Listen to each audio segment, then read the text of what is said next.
حضرت انس رضی اللہ تعالیٰ عنہ فرماتے ہیں کہ ہم سفر میں تھے، آقا علیہ السلام نے چادر مبارک اوڑھی ہوئی تھی، نجران کی بنی ہوئی اور خاصی گھنی تھی چادر، تو رف قسم کا کپڑا تھا۔ تو اچانک رستے میں ایک اعرابی آیا، اس اعرابی نے آ کے آقا علیہ السلام کی اس چادر کو پکڑ لیا، اور چادر کو، یہ بخاری مسلم کی متفق علیہ حدیث ہے، چادر کو پکڑ کے اس طرح گھسیٹا۔ جب آپ کو گھسیٹا تو آپ فرماتے ہیں حضرت انس بن مالک رضی اللہ تعالیٰ عنہ کہ آپ کی گردن مبارک میں نشان پڑ گئے سرخ، اور میں نے اپنی آنکھوں سے دیکھی وہ کیفیت اس کے اثر سے، مگر آپ مسکراتے رہے۔ آپ نے پوچھا اعرابی سے کیا چاہتے ہو؟ اس نے کہا یا محمد مرلی من مال اللہ الذی عندک، اے محمد صلی اللہ علیہ وسلم، اللہ کا جو مال آپ کے پاس ہے اس میں سے مجھے حصہ دو، میری ضرورت پوری کرو۔ فالتفت الی رسول اللہ صلی اللہ علیہ وسلم فضحک ثم امر له بعطاء، آقا علیہ السلام اس کی بات سن کے مسکرا پڑے اس کو دیکھ کر، اور مسکرا کے تو حکم دیا کہ اس کو جو مانگتا ہے دے دو، تو اس کو روانہ کر دیا۔ ابھی حدیث جیسے کہ میں نے عرض کیا صحیح مسلم میں بھی آئی ہے، امام نسائی نے بھی روایت کیا ہے اس حدیث کو، امام ابو داؤد نے بھی روایت کیا، بہقی نے بھی روایت کیا، اس میں یہ واقعہ تفصیل سے آیا، اس کے اندر کلمات سننے والے ہیں۔ وہ شخص کہتا ہے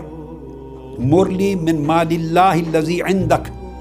اللہ کا مال جو آپ کے پاس ہے اس میں سے مجھے دیں، اور پھر وہ اعرابی، وہ بدو کہتا ہے فإنک لا تحملنی من مالک ولا من مال ابیک، آپ جو کچھ مجھے دیں گے آپ اپنے مال سے کچھ نہیں دے رہے مجھے، نہ اپنے باپ کے مال سے دے رہے ہیں۔ You are neither giving me anything from your property nor from your father's property. Give me from the wealth which Almighty Allah has bestowed upon you. جو اللہ نے دیا ہے مال اس میں سے دو، نہ اپنے پاس سے کچھ دے رہے ہیں نہ اپنے باپ کے مال سے دیکھ رہے ہیں۔ ساتھ یہ جملے بولتا ہے۔ صحابی کہتے ہیں ہم سارے گھبرا گئے، اور ایک حدیث کی روایت تو نسائی میں یہ آئی ہے کہ کئی صحابہ دوڑے اس کو پکڑنے کے لیے کہ یہ بندہ ہوش میں تو ہے۔ آقا علیہ السلام نے فرمایا خبردار کوئی شخص اپنی جگہ سے نہیں ہلے، کھڑے رہو، میں معاملہ ختم کر لوں۔ تو آقا علیہ السلام مسکرا پڑے، مسکرا کے تو اس کو فرمایا، اور ایک حدیث میں دوسرے الفاظ یہ ہیں، اس نے کہا کہ میرے پاس 2 اونٹ ہیں، اس کی ضروریات تھی، 2 اونٹ ہیں، میرے دونوں اونٹ بھر دو مال سے، کھجوروں سے، جو سے، کھانے کا جو بھی سامان ہے، میرے 2 اونٹ بھر دو۔ آقا علیہ السلام نے فرمایا اس کے دونوں اونٹ لے آؤ، اور جو کچھ آپ کے پاس تھا اس سے دونوں اونٹ بھر دیے، اور بھر کے اس کو روانہ کیا، اور جواب میں کہا قال المال مال اللہ وانا عبدہ، تم نے سچ کہا مال اللہ کا ہے، میں تو اللہ کا غلام ہوں، اور اس کے اونٹ بھر کے روانہ کر دیے۔ جب روانہ کر دیے تو صحابہ کرام سے فرمایا چلو اب ہم چل پڑے۔ یہ ہے جوادیت، یعنی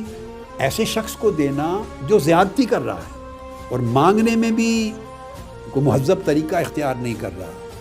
بڑا اجڑ قسم کا طریقہ ہے، سختی بھی کر رہا ہے، زیادتی بھی کر رہا ہے، اب اس کے لیے جو لفظ چاہیں بول لیں۔ اگر ایسا کسی کے ساتھ بیتے تو دینے کا ارادہ بھی ہو تو کوئی نہیں دیتا۔ اس کو کہتے ہیں کہ ساری انسانیت سے زیادہ اجود تھے آقا علیہ السلام، کہ آقا کا جود و سخا صرف دینے پر نہیں تھا، اس میں طبیعت کا عفو و درگزر، معاف کرنا، شفقت کرنا، ناراض نہ ہونا، برا نہ منانا، اور عطا کرتے چلے جانا ہر شخص کو، ہر حال میں، ہر کیفیت میں۔ یہ وہ مقام تھا کہ انسانیت کا کوئی فرد آپ کا مقابلہ نہیں کر سکتا۔ تو حضور علیہ الصلوۃ والسلام کو اس انداز کے ساتھ، اور پھر ہر حال میں آپ اس طرح رہتے، یعنی ایک حدیث میں آتا ہے جو بھی کہ نماز پڑھنے کے لیے آقا علیہ السلام کھڑے ہوئے، اقامت ہو گئی، آپ مصلی پر کھڑے ہیں، نماز شروع کروانے لگے، مسجد کے دروازے پر باہر سے آ کے ایک شخص نے آواز دی کدھر ہے محمد صلی اللہ تعالیٰ علیہ وسلم، میری حاجت پوری کرے۔ آقا علیہ السلام نے اس کی آواز سن لی،